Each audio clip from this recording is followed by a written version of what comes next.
Bonsoir à toutes et tous. On va peut-être recommencer la réunion, si vous le voulez bien, parce que je crois que tout le monde est à peu près arrivé. Ah, monsieur arrive encore, parfait. On va le laisser s'installer. Bienvenue. Voilà, alors, installez-vous, monsieur. Donc, merci à toutes et tous d'avoir répondu à l'invitation de monsieur le maire du 15e arrondissement et de la mairie sur cet atelier, cette conférence et cet atelier sur l'eau qui a été proposé dans le cadre du plan climat organisé par la mairie du 15e, qui se clôt.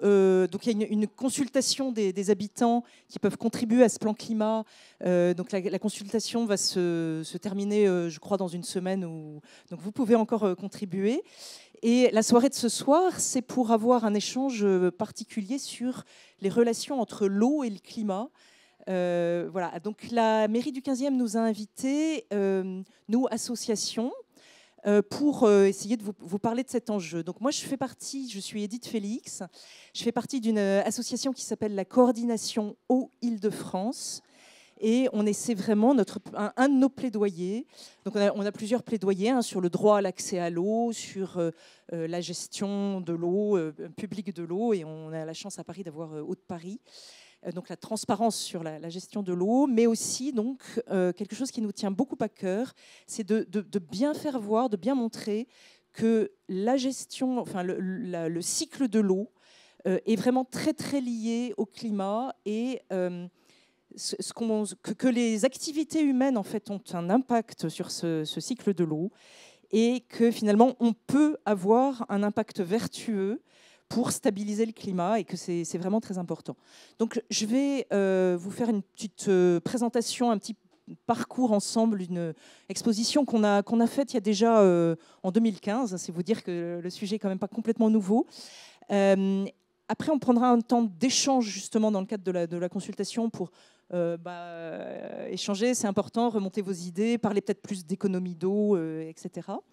Et puis, dans un deuxième temps, mes collègues de la coordination, Estelle et Margot, vous inviteront à un petit atelier d'éco-gestes, donc comment réaliser des produits cosmétiques et ménagers qui ne polluent pas vos eaux usées. Voilà. Parce que l'usage des cosmétiques et enfin, elles vous expliqueront. Hein, voilà, je n'anticipe pas.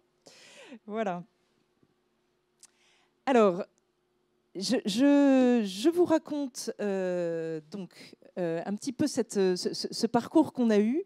Moi j'y travaille depuis plusieurs années. On a eu la chance d'avoir un projet Erasmus+, qui nous a permis des échanges avec un hydrologue slovaque qui s'appelle Michal Kravčík, et aussi une association qui en fait a un pied en Inde. Donc c'est une association britannique, mais qui travaille avec un monsieur qui est en Inde, qui se fait appeler l'homme de l'eau de l'Inde.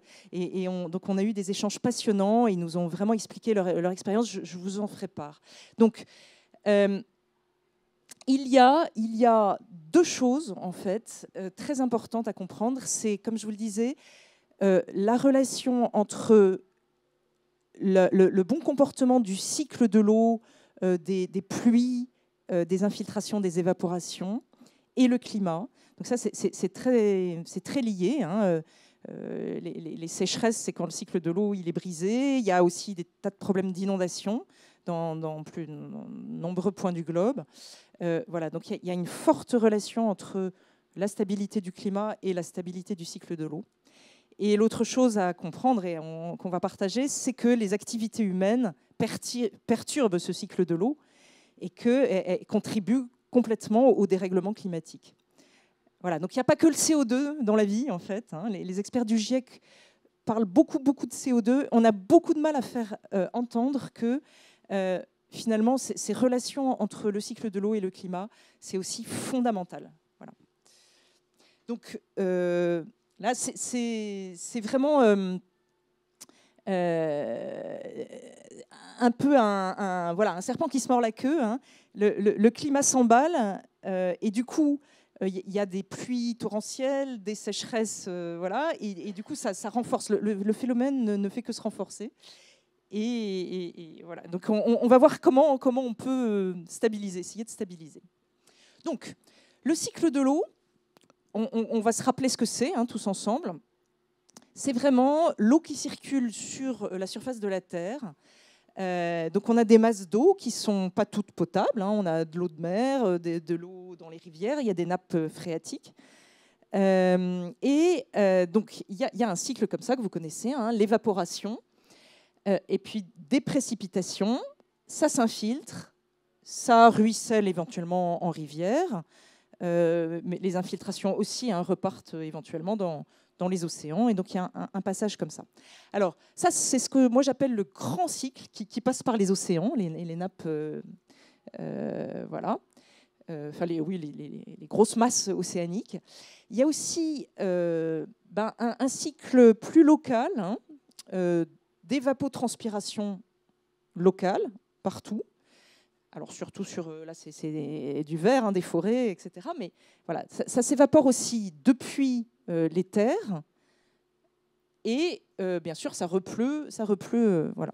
Alors, c'est intéressant de savoir en fait qu'en Île-de-France, par exemple, eh bien, on a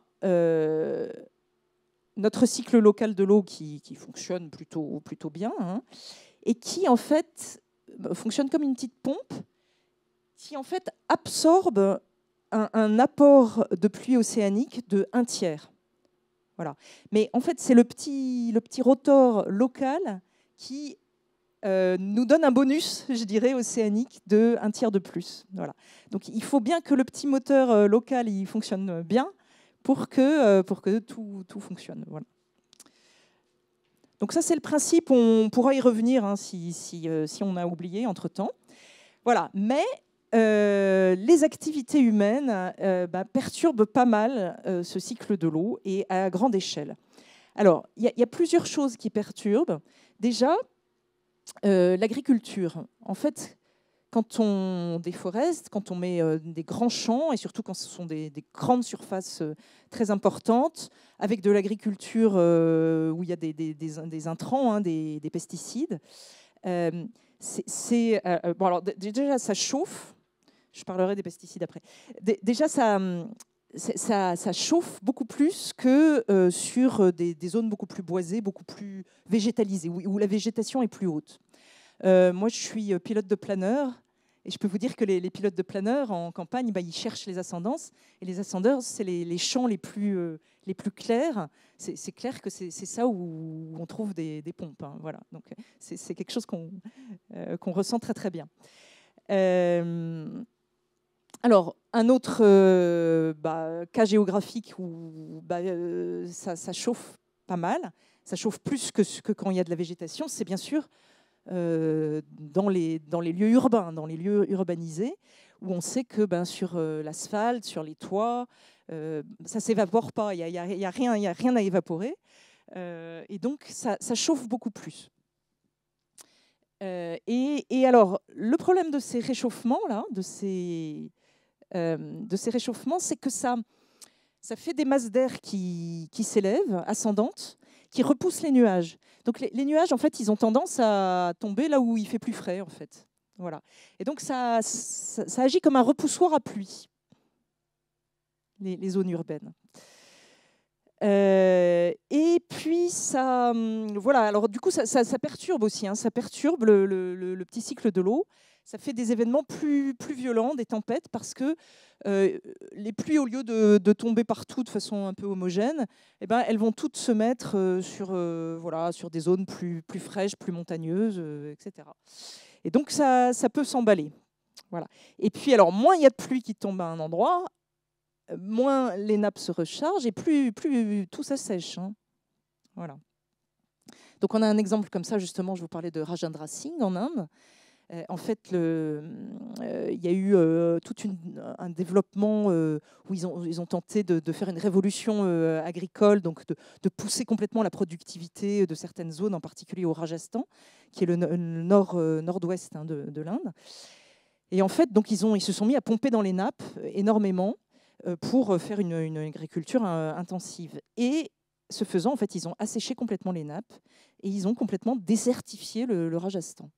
Et après, je vous dirai ce qu'ils ont réussi à faire à l'inverse. Voilà. Alors, un petit focus sur la mécanique, hein, de la physique, hein, de cette évaporation.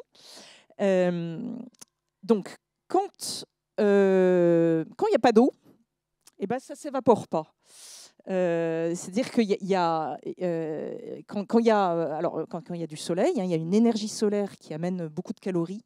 Et cette énergie solaire, ben, on la sent, on la ressent, il fait chaud, ça chauffe. Et il n'y a pas d'eau, donc ça ne s'évapore pas. Et voilà. Bon. Qu'est-ce qui se passe quand il y a de l'eau, en fait? Quand on est sur des forêts ou des nappes, mais les forêts, ça marche encore plus, je vous expliquerai pourquoi. Et bien, en fait, un arbre, ça évapotranspire, on dit. C'est-à-dire que ça a une surface de feuilles très, très grande, justement, voilà, encore plus grande qu'une surface d'eau. Et l'arbre, il est capable de restituer, voilà, il chauffe, il prend la chaleur, il absorbe la chaleur du soleil.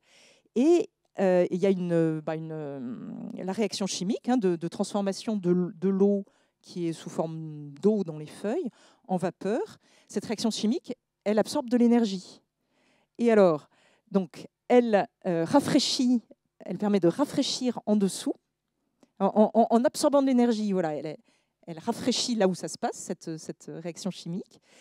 Et l'eau devient vapeur. Cette vapeur, elle va s'élever. Et en fait, en s'élevant, c'est elle qui envoie la chaleur. La vapeur, elle est quand même chaude, hein, mais elle s'élève. Et donc, en fait, c'est un ascenseur à chaleur. Ça va envoyer la chaleur dans les couches supérieures de l'atmosphère. Donc, c'est incroyable. Ça marche. Ça fait une unité d'air conditionné, en quelque sorte. La chaleur, donc la réaction chimique rafraîchit au sol et envoie la chaleur vers le haut. C'est formidable. Voilà. Alors, donc, on a bien un petit... ça va? Ouais, attendez, j'essaie de me caler. Voilà. On a bien donc des phénomènes de surchauffe, hein, dans les zones urbaines ou dans les zones agricoles. Voilà, où il y a vraiment une élévation de la température, hein, on le sent. Et dans les villes, il fait plus chaud qu'en campagne ou que dans les bois. Et je dirais à Vincennes ou à Boulogne, il fait quand même un petit peu plus frais que dans le 19e ou peut-être dans le 15e. Voilà. Donc ça, c'est important aussi, la proximité de grandes... de zones plus vertes, de zones qui peuvent évapotranspirer, quoi. Et c'est aussi pour ça qu'il y a tout un plan de débitumation des cours d'école pour faire des petits îlots de fraîcheur. Alors, c'est très petit, le résultat est petit, mais c'est important. Voilà, c'est important. J'y reviendrai que chaque goutte compte, hein, on dit. Voilà. Voilà. Alors, il y a un autre phénomène, d'emballement des phénomènes météorologiques, c'est-à-dire, donc encore une fois, quand ça chauffe, en fait, donc ça c'était en Slovaquie, hein, par exemple, dans les Hautes Tatras, il y avait une zone urbanisée en bas des Tatras, des montagnes des Tatras.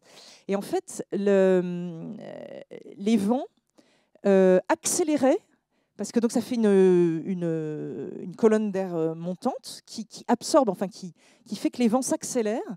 Et donc il y a eu des tempêtes très très violentes, par exemple, qui ont détruit les forêts des Tatras à cause de cette urbanisation au pied des Tatras. Donc ça c'est des systèmes, des phénomènes d'emballement. Je vous en parle d'autres comme ça, à cause de l'activité humaine et de l'organisation humaine. Alors ça c'est la région parisienne. En fait, il y a une urbanisation toujours croissante de la région Île-de-France, avec de la bétonisation de plus en plus, qui s'étend. Alors bon, à Paris, je dirais, il y a peu moyen de faire plus dense, mais encore que si, il y a encore quelques zones, quelques parcelles qui continuent à qu'on peut toujours, qui est prête à enjeu là-dessus. Mais voilà, globalement, sur l'Île-de-France, il y a encore des zones, enfin, le processus continue terriblement à se faire. Avec le Grand Paris Express, par exemple, il y a vraiment des zones entières qui vont être construites autour des gares, qui vont être construites en banlieue, là. Et par exemple, dans le triangle de Gonesse, ça pose vraiment question, parce que c'est une région justement verte, agricole, etc. Et donc voilà, bétonner à ces endroits-là, ça peut être problématique. Alors là, c'est un petit clin d'œil de nos amis belges.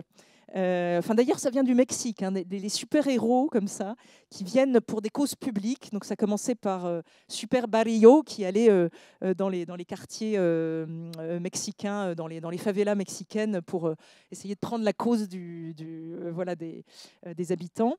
Donc là, c'est nos amis belges de Bruxelles qui font un travail extraordinaire, justement, de solidarité de bassin versant pour essayer de remettre l'eau dans la ville, hein, de reconcevoir des urbanisations qui permettent de remettre l'eau dans la ville. Et alors, ils ont inventé un petit super-héros comme ça qui s'appelle Super Desasphaltico. Et qui vient donc débitumer les cours d'école ou ailleurs. Voilà. Donc ils sont très festifs, ils sont très malins, les Belges. Donc ils arrivent à emmener finalement à faire que tous les citoyens se sentent concernés. Voilà. Bon, mais ils avaient des gros problèmes d'inondation aussi, éventuellement je vous en reparlerai. C'est pour ça.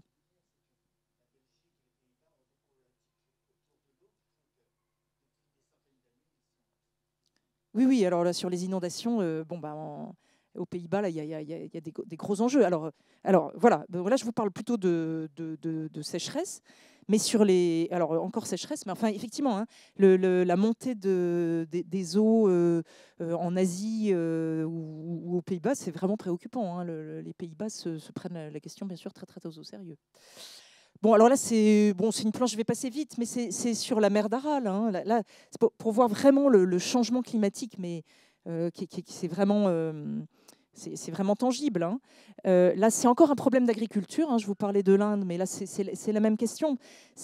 En fait, ils ont utilisé beaucoup trop d'eau des ressources locales, et ça finit, pour l'agriculture, et ça finit par assécher complètement la mer d'Aral. Donc il faut vraiment composer avec les écosystèmes et voilà, et faire en sorte que bon, il y a un équilibre pour conserver. Euh, voilà. Alors, il y a des. Alors, la deuxième partie de la présentation, c'est tout ce qu'on fait pour faire machine arrière, hein. Là, c'est tout ce qui est tout ce qui va mal. Et après, vous allez voir, on va revoir. Alors, je vais regarder un petit peu le temps. Alors là, c'est effectivement oui, c'est ça. Tous ces systèmes d'emballement, en fait, ça a des conséquences très très directes, hein, sur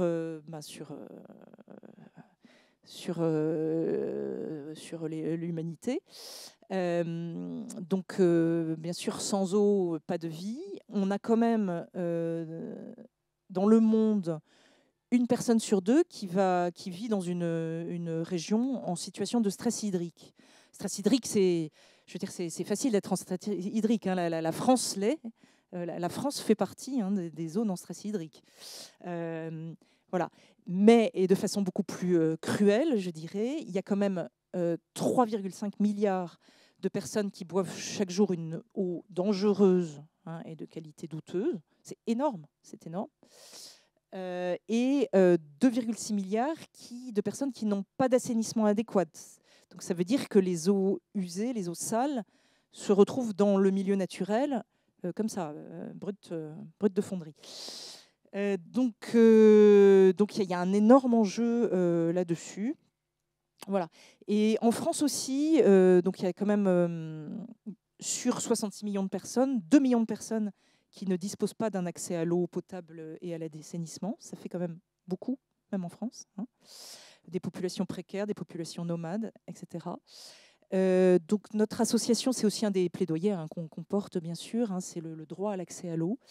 D'ailleurs, je vous indique qu'il y a un petit livre qui s'appelle Coupure d'eau, la victoire des des citoyens contre les multinationales, je crois, qui est un petit livre qui raconte la bataille qu'il y a eu ces dernières années contre les coupures d'eau qui étaient encore pratiquées pour impayés auprès des gens, ou du lentillage, c'est-à-dire l'eau était réduite. Donc, voilà, donc pour faire appliquer la loi Brottes, qui est une loi qui est française, qui applique les résolutions de l'Assemblée générale des Nations Unies pour le droit à l'eau et à l'assainissement. Donc c'est une bataille encore assez récente en France. Voilà. Donc ce petit livre explique bien, il est assez enthousiasmant. Je vous invite à vous le procurer. Alors, cette planche, je vais peut-être la passer. C'était sur les gaz de schiste. C'était pour la production de gaz de schiste, mais c'était terriblement destructeur pour l'environnement. Bon, là, on en parle un peu moins. Je vous saute cette planche. Voilà. Alors, heureusement, justement, il y a plein d'associations, de mouvements, de personnalités qui ont beaucoup travaillé sur ces questions de relations entre le cycle de l'eau et la stabilité du climat. Donc, je vous parlais de cet hydrologue Michal Krawczyk, qui est un hydrologue slovaque, prix Goldman de l'environnement, qui a écrit un traité qui s'appelle le nouveau paradigme de l'eau, The New Water Paradigm, qui est disponible en anglais sur Internet, qui explique bien tous ces phénomènes. Et alors qui explique comment en fait on peut remédier, qu'est-ce qu'il faut faire. Alors, à Paris, vous connaissez peut-être quand même un grand monsieur qui a sa rue dans le 20e arrondissement, qui a travaillé à assainir, à travailler sur les eaux de pluie. Est-ce que vous... Monsieur Belgrand, voilà, Monsieur Belgrand, qui était quand même qui a permis d'assainir Paris, qui était sujet aux inondations, et donc il s'est dit qu'est-ce qu'il faut faire. Ces eaux de pluie, quand elles tombent, ça fait un gros volume. Il faut absolument s'en débarrasser, et donc il a fait des réseaux, des égouts pour les eaux de pluie et pour envoyer les eaux de pluie hors de l'espace public. Bon. Luminosité pour l'hygiène à l'époque, très bien. Sauf que aujourd'hui, on se dit, mais finalement, est-ce que cette eau de pluie, on n'en aurait pas besoin localement? Est-ce que c'est pas une richesse? Est-ce que finalement, on n'en aurait pas besoin pour rafraîchir la ville? C'est quand même justement... Voilà. Alors, le problème de la pluie, c'est que quand ça tombe fort, ça fait du volume. Et puis, voilà. Donc, c'est pour ça que c'est important de bien huiler son petit moteur local, son cycle de l'eau local, parce que plus la pluie est régulière, plus c'est facile de l'infiltrer. Ce qu'on appelle une pluie courante, en fait, c'est très facile de l'infiltrer. Même à Paris, il y a moyen. Mais quand il y a des pluies fortes, ou des pluies extrêmes, alors là, on est débordé et il faut l'évacuer. Alors, donc on peut faire des choses un peu dans tous les contextes. Alors, en forêt, donc c'est quand même le lieu idéal, le lieu magique pour avoir une bonne... Alors, il y a aussi un phénomène très intéressant dans les forêts. Est-ce que vous avez vu ce documentaire qui est passé sur Arte en octobre, là, sur les rivières volantes? Donc ça, c'est en fait le même phénomène que les océans. Il y a 2 forêts sur le globe qui ont une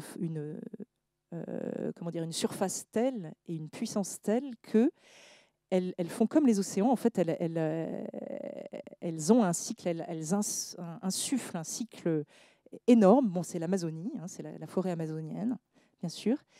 Mais nous, en Europe, c'est la Sibérie. La forêt sibérienne joue un petit peu le rôle que joue la forêt amazonienne sur l'Europe. Alors là, c'est vraiment quelque chose qui pulse, justement, qui nous amène aussi des apports océaniques, qui font que les eaux... C'est le bonus dont je vous parlais tout à l'heure. Il y a un cycle local très, très fort, mais il est tellement fort que, en fait, il crée une dépression des masses océaniques qui fait que la pluie est renforcée encore, parce que c'est un rotor très important, une puissance très importante. Voilà. Alors, donc en forêt, il y a quand même parfois des choses à faire. C'est que, je vous parlais des tatras, là par exemple, il y a des forêts qui se dégradent parce qu'il y a quand même justement, du fait de l'urbanisation qui est juste à côté, des fortes pluies, des trop fortes pluies qui tombent sur ces forêts et qui se mettent à abîmer les sols.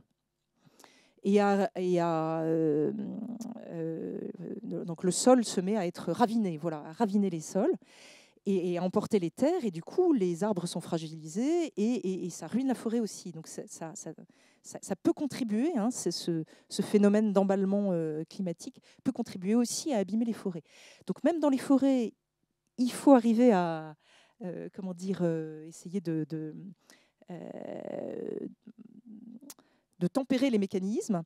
Et donc là, on peut mettre des séries de tout petits barrages, en fait, dans les pentes des forêts. Alors c'est surtout dans des forêts en montagne, hein, pour éviter le ravinement des terrains sur le... Voilà. Alors dans l'espace urbain, il y a moyen, hein, d'essayer de travailler l'espace public de façon à ce qu'il inclue les eaux pluviales. En tout cas, pour les pluies courantes, hein, comme je vous le disais, c'est les pluies courantes, ce qu'on appelle les pluies courantes, c'est les pluies de tous les jours de 8 mm. Ça fait 8 mm. Ça ne fait pas des très, très hauts volumes. Et en fait, on peut travailler à... bon, alors Paris, c'est historique, c'est peut-être plus compliqué, mais quand même, à ce que le trottoir ruisselle dans des fosses d'arbres qui, elles, vont absorber quand même une bonne partie du ruissellement. Et en plus, ça va profiter à l'arbre, bien sûr, parce qu'un arbre en ville, lui-même, il y a 70% des arbres en ville qui sont en stress hydrique. Et donc, eux aussi, en fait, ils ont bien besoin de bénéficier des pluies, des petites pluies. Alors, voilà, pour les pluies courantes, il faut vraiment faire en sorte que... C'est important, et ça, vous, les citoyens du 15e, vous pouvez y penser, vous pouvez être les veilleurs de ce genre de choses. C'est-à-dire que sur voilà, la transformation de l'espace public, c'est important de penser que dès qu'on peut faire ruisseler des surfaces dans des petites zones, des bitumées où il y a un arbre ou voilà, un petit square, etc., et ben, c'est pas perdu, ça sert à quelque chose. Voilà. Donc pensez-y, dites-le. Voilà. Et donc on peut aussi, voilà, alors il y a des choses un peu plus ambitieuses, hein, mais à Paris, alors dans le 15e, je pense qu'il y en a aussi, hein, il y a maintenant des projets immobiliers qui intègrent complètement des zones qui sont éventuellement inondables, hein, c'est-à-dire, alors donc là, même en cas de forte pluie, ça peut être un aménagement paysager, ça peut être très joli. Donc ce sont des zones où les passants, les personnes peuvent circuler. Mais le jour où il y a une grosse pluie, bon, bah, ça se remplit d'eau. Alors pas beaucoup d'eau, hein, 15 cm, 30 cm. Il y a des petits passages qui sont conservés pour qu'on puisse traverser, par exemple, si c'est une place ou une zone comme ça à l'intérieur d'une cité.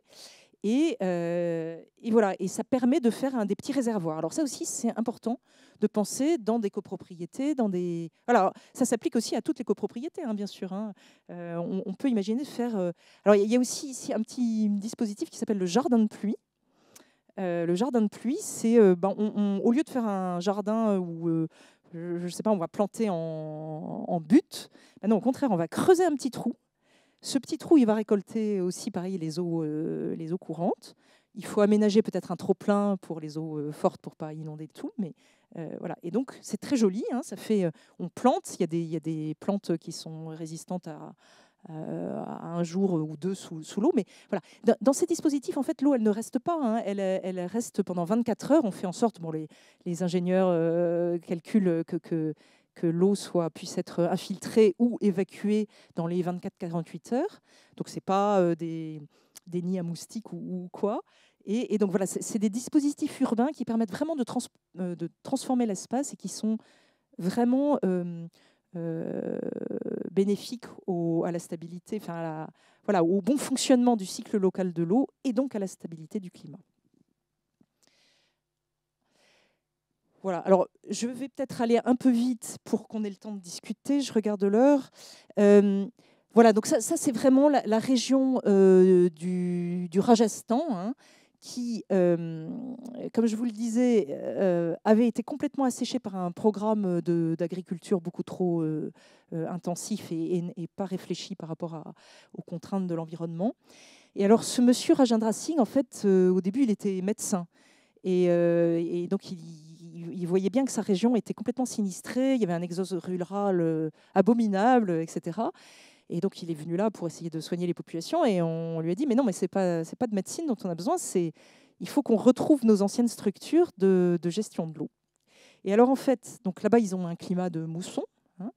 Et alors, en fait, on lui a expliqué en 2 jours. Hein. Le premier jour, on lui a parlé du cycle de l'eau, comme je viens de vous le faire. Le deuxième jour, on lui a mis une pelle dans la main et on lui a dit, bah voilà, il faut creuser pour voilà, faire des ouvrages de rétention de l'eau au moment de la mousson. Et en fait, ces ouvrages suffisent à recharger les nappes, voilà, à recharger les nappes, donc à l'infiltration. Et donc, ils ont réussi à refaire couler 7 rivières. Hein. Et en 10 ans, enfin même en moins de 10 ans, je crois que c'était sur 5 ans, finalement, le phénomène d'inversion et de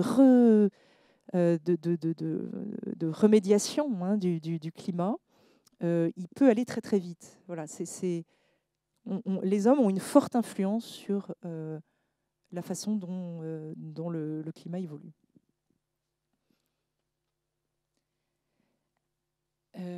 Donc là encore, voilà, restaurer les microclimats. Alors là, il y a des tas d'endroits où il y a des zones humides, hein, même en région parisienne aussi. Et c'est très important de les conserver. Alors, il y a aussi des grands mouvements. Les agences de bassin, hein, sont très engagées souvent dans je ne retrouve plus pas le remembrement, donc le reméandrement, voilà, des rivières, c'est ça. Parce que souvent les rivières, on a envie de les canaliser. Bon, c'est plus facile. On stabilise les berges. On fait en sorte que justement le cours d'eau, de maîtriser un petit peu le cours d'eau, etc. Mais en fait, et puis pour gagner de l'espace, souvent pour construire, hein, il ne faut pas se le cacher, on essaie, voilà, de dire que la rivière elle va passer là tout droit, et puis là on va pouvoir occuper le terrain. En fait, une rivière, elle a besoin d'espace. Il y a toute une zone en fait où elle a besoin éventuellement que son lit grossisse, ou elle a besoin de se promener. Alors, donc voilà, il y a tout un travail des agences de bassin souvent pour favoriser des projets qui reméandrent les rivières, etc., pour ralentir l'eau dans les paysages. Alors, ça, c'est aussi quelque chose que disait Michael Kravchik, c'est ralentir l'eau dans les paysages pour que l'eau ait le temps de s'infiltrer et de se réévaporer. Voilà. Et même dans les espaces verts du 15e, tout ça, c'est valable. Donc là, dans les zones agricoles aussi, hein, il y a des tas de stratégies agricoles pour éviter. Alors, le problème qu'on a souvent, hein, dans l'agriculture productiviste qu'on connaît, c'est les pesticides, parce que les pesticides, ils détruisent les sols. Or, le sol, quand il est riche, il a une capacité d'infiltration, enfin d'absorption de l'eau qui est très bonne. Or, quand on lui met des produits chimiques, des intrants, il va se durcir et parfois il y a des croûtes. Enfin voilà, ça peut former comme des croûtes qui sont finalement imperméables aux eaux de pluie. Et donc l'eau de pluie, elle va ruisseler et elle va contribuer à faire des inondations d'ailleurs. Hein. Les inondations en région, si la Seine, si un jour Paris est je veux dire, il y a des menaces d'inondation avérées à Paris. Hein. Il y a une partie, c'est dû à l'urbanisation dont je vous parlais, mais une partie aussi, c'est dû aux mauvaises pratiques d'agriculture qui sont en amont, dans le bassin, voilà, vraiment en amont. Parce que ça aussi, ça contribue à faire des ruissellements qui sont mauvais pour tout, qui sont mauvais à la fois pour les terrains agricoles et qui sont mauvais ensuite en aval. Donc, voilà, quand nos amis belges parlent de solidarité de bassin versant, c'est pas un vain mot, c'est un mot hyper intéressant.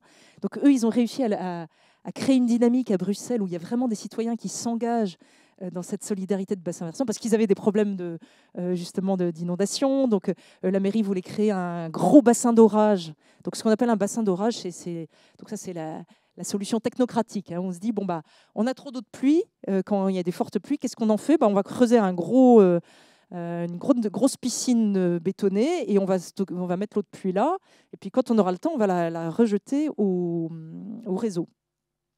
Mais en fait, c'est pas très bien ça, parce que du coup, c'est perdu pour le cycle local de l'eau. Et puis, une autre chose aussi que je voulais vous dire, quand même, qui est très importante, c'est quelle est l'autre raison pour laquelle c'est pas bien de rejeter les eaux de pluie au réseau d'assainissement. Alors, à Paris, vous avez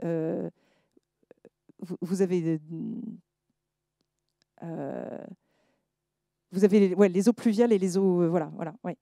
Alors, mais c'est pas le cas dans l'approche, dans la petite couronne, voilà. Mais bon, il y a une autre raison très simple, hein, effectivement, de ne pas rejeter les eaux de pluie dans le réseau d'assainissement, c'est que ça coûte très cher d'assainir des eaux de pluie. Or, les eaux de pluie, au début, elles sont pas trop sales. Alors, il y a toujours les hydrocarbures, il y a des petites précautions à avoir, hein, avant de rejeter des eaux de pluie dans les rivières en ville. C'est qu'il faut décanter un petit peu les hydrocarbures, etc. Mais voilà, globalement, les eaux de pluie, elles sont, si c'est juste un trottoir piéton, ça peut aller dans une fosse d'arbre. L'arbre, il va survivre globalement, hein, voilà. Donc ça aussi, c'est une aberration économique. Alors, ouais, à Paris, c'est peut-être un autre cas, mais voilà, c'est aussi une aberration économique que de rejeter les eaux de pluie dans les réseaux.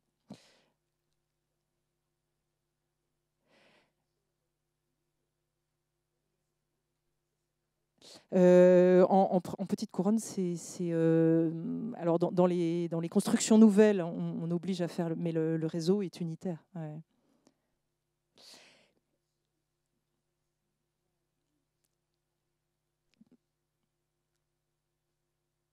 Je vous garantis que à Paris, en effet, mais tout autour, il y a beaucoup de. Et du coup, la solution technique n'est pas de créer un réseau, ne serait pas de créer un réseau de collecte des eaux pluviales séparées, parce que c'est très coûteux en fait, et que donc le bénéfice, voilà, il y a plus de bénéfices à essayer de trouver des dispositifs partout, en fait, de multiplier les petits dispositifs, ça coûte moins cher aussi, hein, pour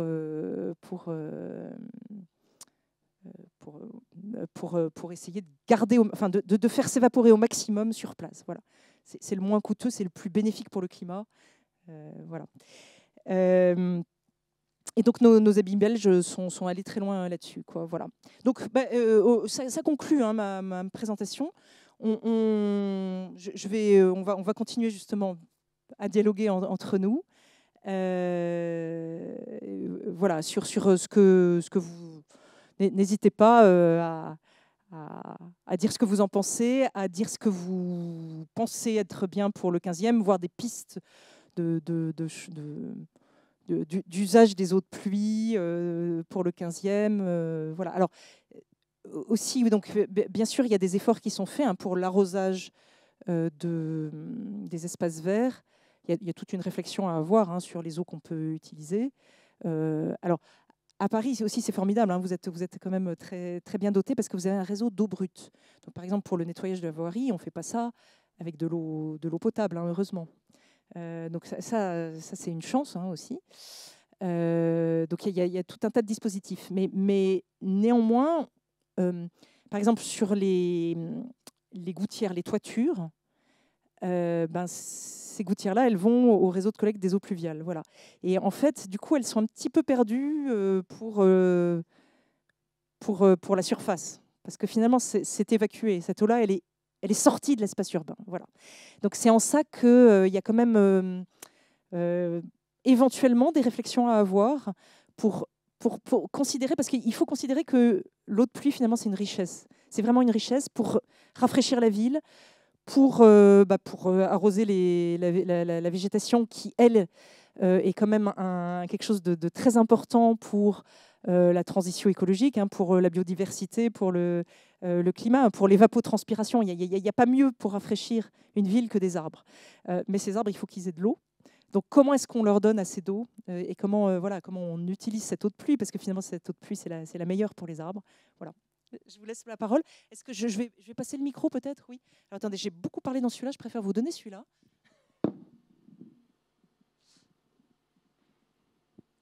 Oui, mais j'avais une question. j'avais une question pour que les arbres parisiens bénéficient de l'eau de pluie. Est-ce qu'il ne faudrait pas simplement déjà retirer les grilles? Alors, je sais qu'il y en a qui n'en ont plus, mais enfin, il y en a quand même beaucoup qui ont encore leurs grilles autour, et creuser des bassines autour du tronc, tout simplement, dans l'espace, le carré de terre dans lequel ils sont plantés. Alors, je pense que c'est une. Donc, les grilles sont magnifiques, hein, sont d'une fonderie. Bon, ça fait partie du patrimoine de Paris. Néanmoins, en effet, il y a dans plein d'endroits à Paris, plein d'arrondissements où les fosses d'arbres ont été élargies. Donc, les grilles ont été déposées, les fosses d'arbres ont été élargies et le pied d'arbre a été végétalisé. Parce que ça aussi, c'est important pour l'arbre, en fait, que la terre juste au pied de l'arbre soit la plus absorbante possible en fait. Et plus effectivement on a des plantes qui ont des racines, plus l'eau va cheminer et va s'infiltrer. Donc effectivement c'est une excellente remarque, madame. Et oui, le fait de creuser. Alors creuser, alors voilà, j'y viens. Non. Creuser, c'est une bonne idée. Voilà. Non, mais pas avoir une petite barrière. Une petite barrière. Non, le problème, c'est que souvent, il y a déjà des racines de l'arbre et qu'en fait, on ne peut pas trop creuser. C'est que l'arbre, il a déjà occupé le terrain. Creuser, c'est pas 2 mètres. C'est vraiment faire une petite bassine pour que l'eau, comme quand on arrose, qu'on le fait chez soi dans son jardin. Alors, moi, ce que je trouve très utile, c'est que l'eau du trottoir puisse ruisseler, aménager, effectivement, faire en sorte que l'eau du trottoir puisse ruisseler dans le... Donc, c'est effectivement une toute petite déclivité qu'on pourrait protéger pour les personnes... oui, absolument. Il ne faut pas que quelqu'un tombe ou qu'un talon tombe là-dedans. Donc, il y a moyen de faire des petites bordures, mais qui laissent passer l'eau. Donc, des petites ganivelles, par exemple, ou des bordures, mais qui sont surélevées, qui sont pas tout à fait par terre, qui sont sur des piquets. Voilà. Et en tout cas, parce que je travaille à Palaiseau, par exemple, donc ils ont fait des noues magnifiques avec des voiries qui ruissellent vers la noue. Enfin, c'est des grands ouvrages, hein, immenses. Sauf que finalement, il y a de l'herbe qui a poussé. Donc ils ont pas prévu assez de dénivelé entre la voirie et le début de la noue. Et donc l'herbe a pris la place et finalement l'eau stagne sur la chaussée. Donc ça, c'est voilà. Qu'est-ce qu'une noue? Ah, qu'est-ce qu'une noue?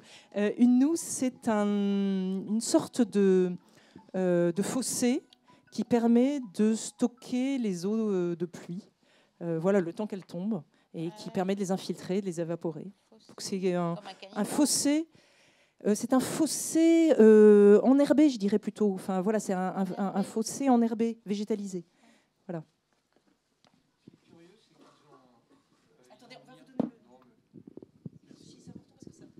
Justement, j'ai l'impression que la voirie, là, dans le 15e en particulier, à des endroits où ils préparent la pose d'arbres, enfin l'implantation d'arbres, ils font plutôt l'inverse, c'est-à-dire ils font plutôt en bombée comme ça, avec des rangées de pavés. Il y a quelques rangées de pavés autour pour ensuite dégager probablement. Mais globalement, ça a l'air d'être au contraire. Plutôt que d'être fait en creux, au moins de stocker provisoirement et de mouiller le sol davantage, on a le sentiment qu'ils ont fait Je ne sais pas si c'est une remarque comme ça, mais j'ai l'impression de voir l'inverse. C'est une excellente remarque. Les pratiques aujourd'hui dans les espaces verts et dans les aménagements sont très souvent effectivement plutôt en butte. Et ça, c'est quelque chose qu'il faudrait changer en fait. C'est une habitude à prendre de faire plutôt en creux pour garder les eaux de pluie. Là évidemment, c'est en attente d'implantation, mais malgré tout, c'est pas de raison spécialement. Enfin, je sais pas. C'est curieux. Voilà. Donc vous êtes maintenant la force proposante du 15e arrondissement. On compte sur vous pour en parler aux élus des espaces verts pour leur dire il y a quelque chose à faire pour faire évoluer. C'est pas facile de faire changer les techniciens, les pratiques. J'en sais quelque chose parce que je suis par ailleurs élue dans ma petite ville. Et donc voilà, c'est toute une transformation. Hein. C'est pour ça qu'on parle de transformation, de bifurcation. Il y a plein de termes, hein, mais c'est compliqué. Mais c'est une excellente remarque. Voilà.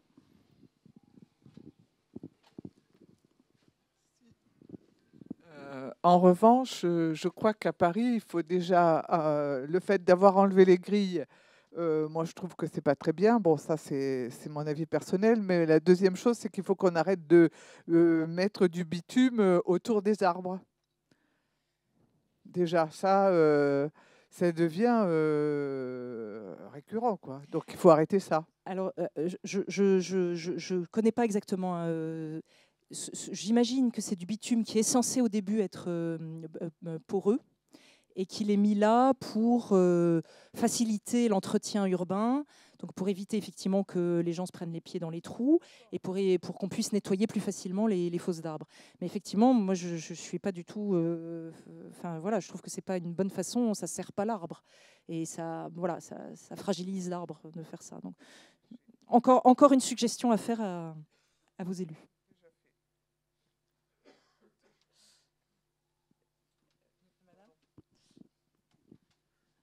Oui. Est-ce que vous savez si la législation permet de récupérer de l'eau de pluie dans les copropriétés? Est-ce que ça a évolué? Parce qu'à un moment donné, on ne pouvait pas récupérer l'eau de pluie. Alors, il y a tout un... Alors, effectivement, il faut prendre quelques précautions. Hein. Il y a tout un plan Paris Pluie, hein, qui... alors, il y a plusieurs choses, en fait. Je vous réponds à côté de votre question, là. Je pense que pour arroger le jardin de la copropriété, personne ne vous en voudra de récupérer vos eaux de pluie. Et je pense que même la ville de Paris favorise maintenant complètement ce genre de démarche, pour des raisons de résilience, etc. Donc, à ma connaissance, il est absolument admis qu'une copropriété... aménage ses gouttières de façon à pouvoir prendre un récupérateur d'eau, voire faire un petit jardin de pluie, comme je vous le disais, etc. Alors après, il y a des précautions à prendre quand même dès qu'on veut débitumer et infiltrer l'eau. Parce que le sous-sol parisien est complexe, il est très habité. Il y a des carrières. Voilà. Donc, il peut y avoir des types de roches qui ne supportent pas l'infiltration de l'eau, etc. Donc c'est pour ça que je vous parlais du plan Paris Pluie. Où il y a tout un zonage pluvial, hein, qui a été réalisé avec des zones plus à risque que d'autres, etc. Mais encore une fois, ce plan Paris Pluie, il ouvre la voie justement à la débitumation et à l'infiltration des eaux, enfin à la conservation des eaux de pluie sur place. Donc au contraire, ça va dans ce sens-là. Et enfin voilà. Alors je ne suis pas complètement experte en législation, et donc je ne veux pas vous dire de bêtises, mais à mon sens, tout le monde converge pour dire qu'au contraire, c'est une excellente initiative. Voilà. Et par exemple, on ne pourrait pas récupérer l'eau de pluie pour les chasses d'eau ou des choses comme ça, quoi. Alors ça aussi, c'est, je pense, complètement... Il y a un cadre réglementaire, mais je pense que c'est complètement maintenant tout à fait... Pour les nouvelles constructions, voilà.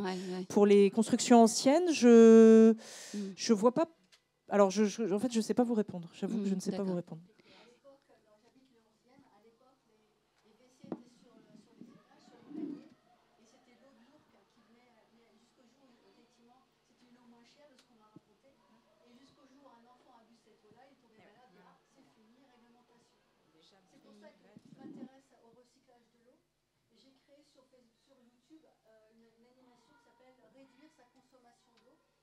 Et sur Facebook, il y a une page Facebook qui s'appelle Recycler l'eau.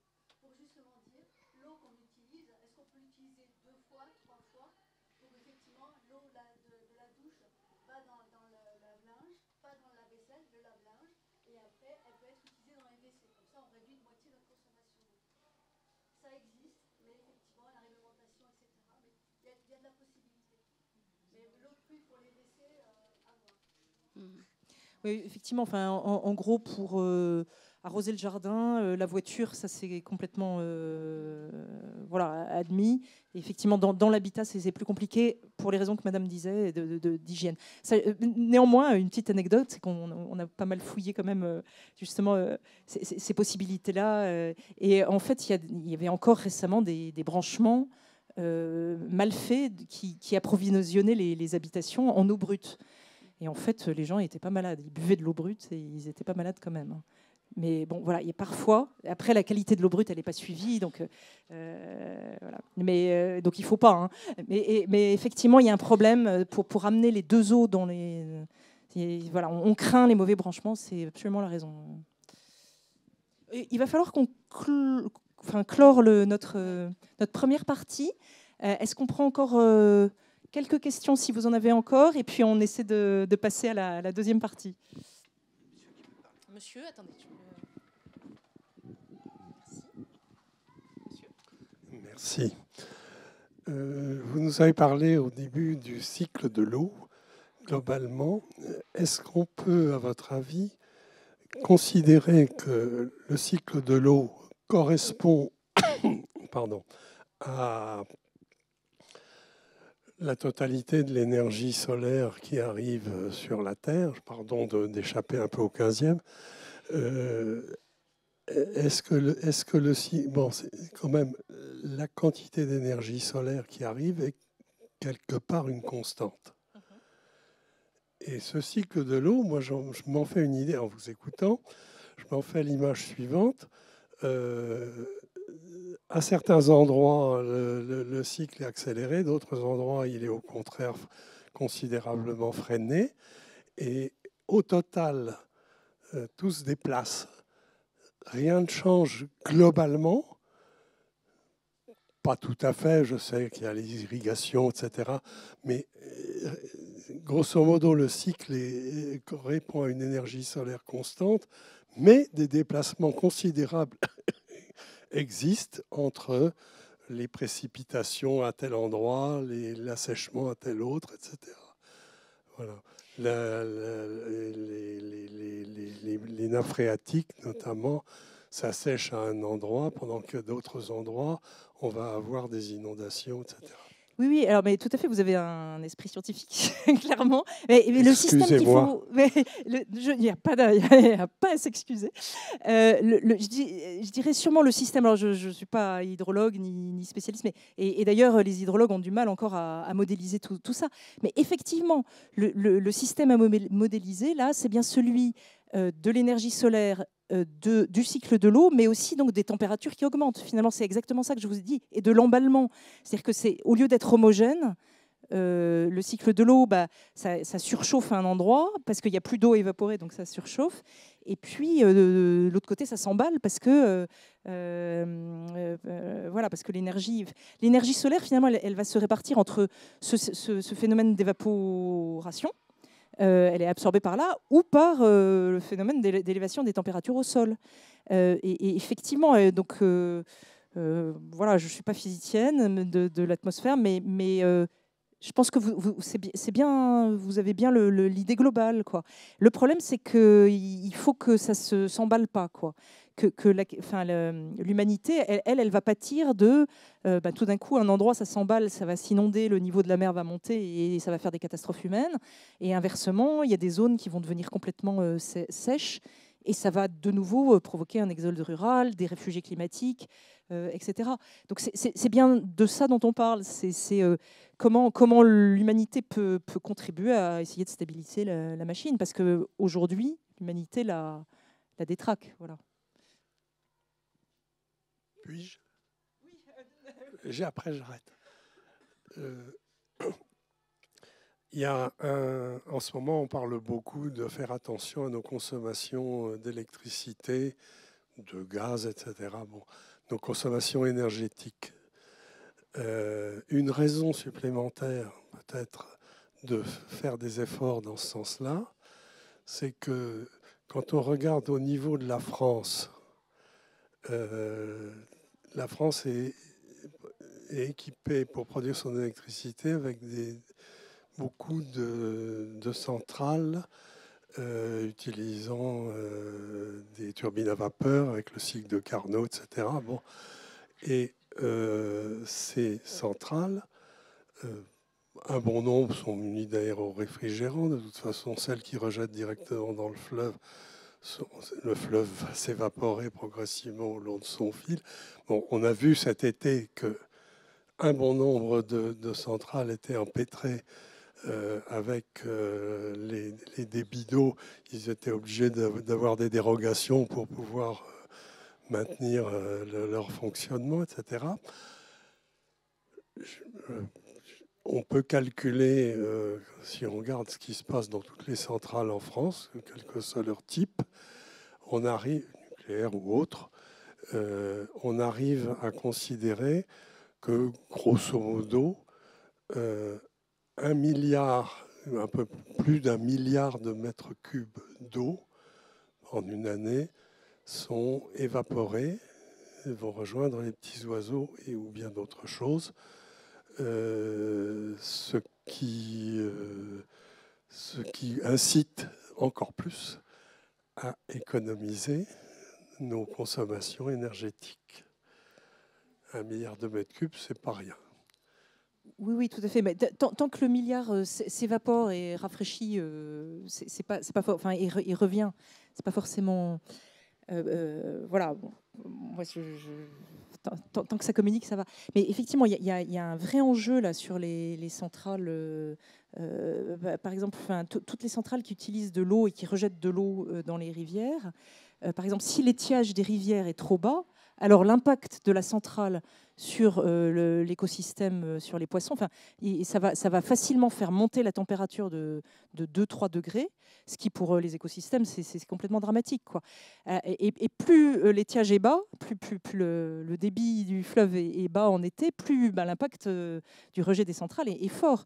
Et du coup, ça aussi, c'est dramatique. Enfin, c'est des choses comme ça. Enfin, il y a plusieurs... voilà, enfin, il y a des tas de questions où on s'aperçoit que même la résilience de nos centrales, elle dépend de cette bonne santé du cycle de l'eau, en fait. Voilà. Ça va très loin, ça va très loin. Vous avez raison, monsieur. Je pense qu'effectivement, c'est un apport d'énergie supplémentaire. C'est l'activité humaine qui crée cette énergie dans ce cas-là. Que ce soit en brûlant du charbon, en faisant une réaction nucléaire. Et cette énergie-là, elle prend de l'eau, ce que vous disiez, qui va dans la nature et qui ne demande qu'à retomber et créer peut-être justement des dégâts. C'est ce que vous vouliez sans doute exprimer, quoi.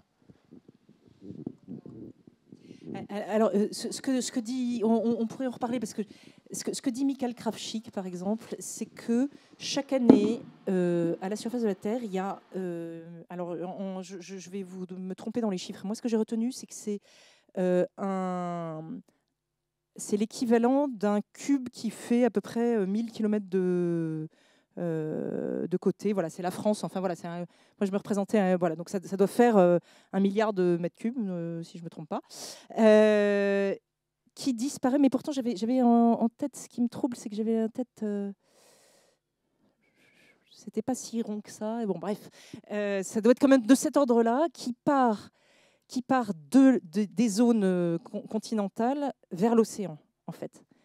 Donc c'est là où ça devient un problème, c'est-à-dire que il faut dans ces cas-là que ça revienne, en fait, parce que du coup ça contribue aussi à la montée des océans.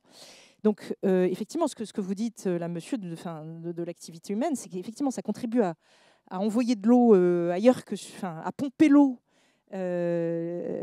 sur les territoires pour l'envoyer. Alors, une fois qu'elle s'évapore, le problème, c'est on ne sait pas où elle va retomber, quoi. Donc, il faudrait que ça revienne sur nous, quoi. c'est ça le problème. Et en fait, bon, il a fait le bilan, hein, Michael Kravchik, que ça fait donc 1 milliard de mètres cubes d'eau. Attendez, je vais vous parler en kilomètres. Hein. C'est ça, c'est 1 milliard de kilomètres cubes d'eau. Attention. Hein. Et non. Non, parce que là, je vous parlais de un cube de 1 milliard de kilomètres. Voilà, sur le plan mondial. Donc c'est bien, voilà. Donc voilà, c'est pour ça qu'en mètres cubes, j'ai pas retenu c'était trop pour ma petite tête. J'ai retenu que c'était un cube. Voilà, la France, on fait un cube là. Voilà, en gros. Donc chaque année, au niveau mondial, il y a autant d'eau qui part des continents et qui se perd dans la mer, quoi.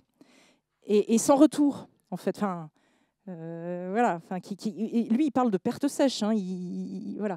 Donc c'est effarant, en fait. C'est effarant. Donc c'est pour ça qu'il dit qu'il faut absolument retenir notre eau, notre eau de pluie. Parce qu'il y a une surface, en fait, il y a une surface fixe finalement, l'océan. L'intérêt de l'arbre, c'est qu'il multiplie la surface. Mais l'océan, déjà, ça marche bien. Hein. Ça marche déjà pas mal, mais ça fait pas plus. Ça peut pas faire plus en fait. Voilà, ça peut pas faire plus.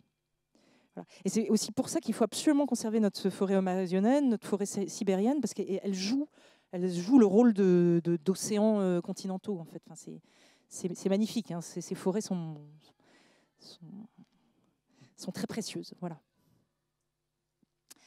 Est-ce que je peux conclure ? Vous voulez dire Je vous en prie. Juste un mot. Bonsoir à tous. Je suis Mathieu Luneau. Je suis adjoint au maire de Philippe Goujon. D'abord, pour m'excuser d'être arrivé en retard. J'étais retenu à une autre réunion. Et juste pour vous dire qu'on a souhaité, avec le maire, organiser cette réunion sur l'eau pour clore un petit peu les différents événements qu'on organise dans le cadre de la révision du plan climat. Vous en avez peut-être parlé un tout petit peu en introduction, mais pour vous inciter vraiment à participer à cette concertation sur le plan climat qui est organisée par la ville de Paris. Vous avez un site qui est dédié, qui est le site participer.paris.fr. C'est important pour nous parce que ça nous permet aussi de récolter donc, les différents échanges typiquement qu'on a commencé à avoir ce soir. Donc ça nous permet de faire des remontées aussi à la ville de Paris. Et puis les services vont aussi regarder tout ce qui aura été déposé par les riverains. Nous, avec le maire, on est très contents parce que dans le 15e, aujourd'hui, est l'arrondissement qui participe de manière la plus proactive à Paris à cette révision du plan climat. Donc ça termine le 15 décembre prochain, donc il vous reste quelques jours, et ça va nous amener ensemble à en fait un retour des services dans les mois qui viennent, ensuite un vote au niveau du Conseil de Paris, et puis il va y avoir toute une phase réglementaire d'enquête publique sur le proposition de plan climat d'ici à 2024. Donc ce sera encore une autre occasion de venir enrichir les débats par vos commentaires. Donc voilà, c'était juste pour faire ce petit mot, et encore une fois vous encourager, vous inciter à participer sur cette plateforme. Et vous avez peut-être parlé aussi des économiseurs d'eau qui voilà. Je vais le rappeler parce que j'en ai parlé avant le début de la réunion. Merci. Mais vous avez bien raison. Donc déjà, on vous remercie beaucoup de toutes ces actions, la mairie de Paris et puis vous qui êtes présents. Et donc merci d'avoir invité la coordination Île-de-France.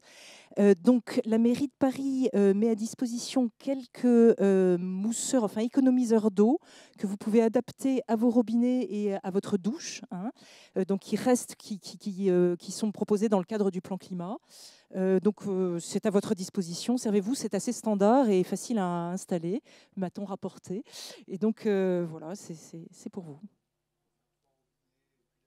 C'est ça, on a ouvert un pack, là il y a ça, trois robinets, et la douche, vous verrez c'est standard, hein, la douche en fait, ça se met avant c'est pas au niveau du pommeau, donc quel que soit votre pommeau, ça se met avant. Hein. Voilà.